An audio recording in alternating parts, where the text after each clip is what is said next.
ನಮಸ್ಕಾರ ಸ್ನೇಹಿತರೆ, ನೀವು ನೋಡ್ತಾ ಇದ್ದೀರಾ ಮಹಾಚಂದ್ರ ಯೂಟ್ಯೂಬ್ ಚಾನಲ್. ಸ್ನೇಹಿತರೆ, ಎಲ್ಲ ಸರ್ಕಾರಿ ನೌಕರರಿಗೆ ಕರ್ನಾಟಕ ರಾಜ್ಯ ಸರ್ಕಾರಿ ನೌಕರರ ಸಂಘದಿಂದ ಒಂದು ಮಹತ್ವದ ಮಾಹಿತಿ ಇದೆ. ಸ್ನೇಹಿತರೆ, ಈ ವಿಡಿಯೋನಲ್ಲಿ ನಾನು ಈ ವಿಷಯನ ನಿಮಗೆ ಶೇರ್ ಮಾಡ್ತಾ ಇದ್ದೀನಿ. ವಿಡಿಯೋ ಸ್ಕಿಪ್ ಮಾಡದೆ ಪೂರ್ತಿಯಾಗಿ ನೋಡಿ. ಹಾಗೆ ನಮ್ಮ ಚಾನಲ್ನ ಇನ್ನೂ ಯಾರ್ಯಾರು ಸಬ್ಸ್ಕ್ರೈಬ್ ಮಾಡ್ಕೊಂಡಿಲ್ಲ ಅವರು ಈ ಕೂಡಲೇ ಸಬ್ಸ್ಕ್ರೈಬ್ ಮಾಡ್ಕೊಳ್ಳಿ. ಬನ್ನಿ ಸ್ನೇಹಿತರೆ, ನಮ್ಮ ರಾಜ್ಯ ಸರ್ಕಾರಿ ನೌಕರರ ಸಂಘದಿಂದ ಯಾವ ಮಾಹಿತಿನ ಈಗ ಹಂಚ್ಕೋತಾ ಇದ್ದಾರೆ ಅಂತ ನಿಮಗೆ ತಿಳಿಸ್ತಾ ಇದ್ದೀನಿ. ನೋಡಿ, ರಾಜ್ಯ ಸರ್ಕಾರಿ ನೌಕರರ ಸ್ಯಾಲ್ರಿ ಪ್ಯಾಕೇಜ್ ಯೋಜನೆ ಬಗ್ಗೆ ಮಹತ್ವದ ಮಾಹಿತಿ ಇದು. ದಿನಾಂಕ 15/4/2025 ಕರ್ನಾಟಕ ರಾಜ್ಯ ಸರ್ಕಾರಿ ನೌಕರರ ಸಂಘದ ರಾಜ್ಯಾಧ್ಯಕ್ಷರು, ಪದಾಧಿಕಾರಿಗಳು, ಆರ್ಥಿಕ ಇಲಾಖೆಯ ಕಾರ್ಯದರ್ಶಿಗಳು ಹಾಗೂ ರಾಷ್ಟ್ರೀಕೃತ ಬ್ಯಾಂಕಿನ ಅಧಿಕಾರಿಗಳ ಜೊತೆ ವೇತನ ಪ್ಯಾಕೇಜ್ ಖಾತೆಗೆ ಸಂಬಂಧಿಸಿದಂತೆ ಈ ಕೆಳಕಂಡ ವಿಷಯಗಳ ಕುರಿತು ಸಭೆ ನಡೆಸಲಾಯಿತು.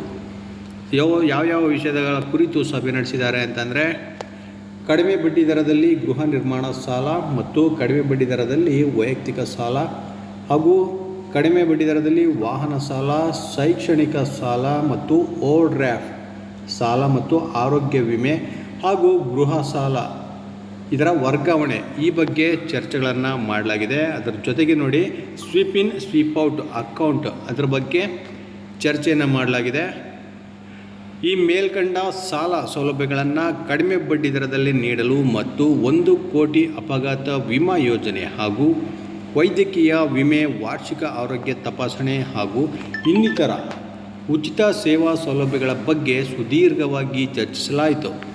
ಕಡಿಮೆ ಬಡ್ಡಿ ದರದಲ್ಲಿ ಸಾಲ ಸೌಲಭ್ಯ ನೀಡುವ ಹಾಗೂ ಉಚಿತವಾಗಿ ಸೇವಾ ಸೌಲಭ್ಯ ನೀಡುವ ಸಂಬಂಧ ಮಾಹಿತಿ ನೀಡಲು ಕೆಲವು ಬ್ಯಾಂಕ್ಗಳು 1 ವಾರಗಳ ಸಮಯಾವಕಾಶವನ್ನು ಕೋರಿರುತ್ತಾರೆ.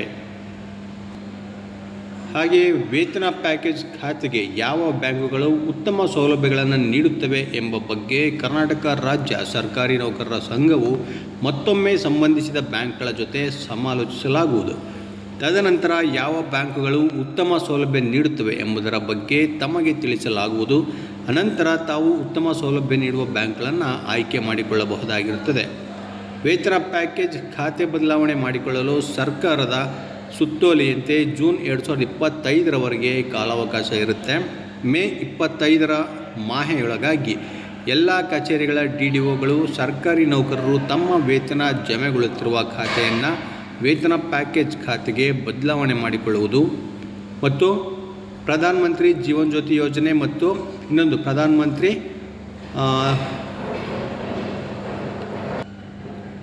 ಸ್ವಸ್ಥ ಬಿಮಾ ಯೋಜನೆ, ಪ್ರಧಾನಮಂತ್ರಿ ಸ್ವಸ್ಥ ಬಿಮಾ ಯೋಜನೆ ಪಾಲಿಸಿಗಳನ್ನು ಕಡ್ಡಾಯವಾಗಿ ಮಾಡಿಸೋದು. ಯಾವುದೇ ಇಲಾಖೆಗಳಲ್ಲಿ ವೇತನ ಸ್ಥಗಿತಗೊಳಿಸಲು ಅವಕಾಶ ಇರೋದಿಲ್ಲ. ಸೊ ಇದಿಷ್ಟು ಬಹಳ ಮುಖ್ಯವಾದಂತಹ ಎಲ್ಲ ಸರ್ಕಾರಿ ನೌಕರರ ವೇತನ ಪ್ಯಾಕೇಜ್ ಅಕೌಂಟ್ಗೆ ಸಂಬಂಧಪಟ್ಟಂಥ ಮಾಹಿತಿಯನ್ನು ಈಗ ನೌಕರರ ಸಂಘದಿಂದ ಅಧಿಕೃತವಾಗಿ ತಿಳಿಸಲಾಗಿದೆ. ಸ್ನೇಹಿತರೆ, ಇದೇ ತಿಂಗಳ 15ನೇ ತಾರೀಕಿನಂದು ನಡೆದಂತಹ ಸಭೆಯಲ್ಲಿ ಈ ಇಷ್ಟು ವಿಚಾರಗಳ ಬಗ್ಗೆ ಚರ್ಚೆಯನ್ನು ಮಾಡಲಾಗಿದ್ದು, ಮತ್ತು ಯಾವ ಬ್ಯಾಂಕ್ಗಳು ಅಂದರೆ ಈಗ 1 ವಾರ ಕಾಲಾವಕಾಶವನ್ನು ಕೇಳಿದವೆ ಬ್ಯಾಂಕ್ಗಳು, ಅದರಲ್ಲಿ 1 ವಾರದಲ್ಲಿ ಮತ್ತೆ ಅವರ ಜೊತೆಗೆ ಸಮಾಲೋಚನೆಯನ್ನು ನಡೆಸಿ ಯಾವ ಬ್ಯಾಂಕ್ ಉತ್ತಮ ಪ್ಯಾಕೇಜನ್ನು ನೀಡುತ್ತೆ ಆ ಬ್ಯಾಂಕ್ ಜೊತೆಗೆ ನೀವು ಒಂದು ಸ್ಯಾಲ್ರಿ ಪ್ಯಾಕೇಜನ್ನು ಅಕೌಂಟನ್ನು ಮಾಡ್ಕೋಬೋದು ಅಂತ ಇಲ್ಲಿ ತಿಳಿಸಲಾಗಿದೆ. ಸ್ನೇಹಿತರೆ, ಸೊ ನಾನು ಇದೇ ರೀತಿ ಅಪ್ಡೇಟನ್ನು ನಿಮಗೆ ಕೊಡ್ತಾ ಹೋಗ್ತೀನಿ ಮುಂದಿನ ದಿನದಲ್ಲಿ.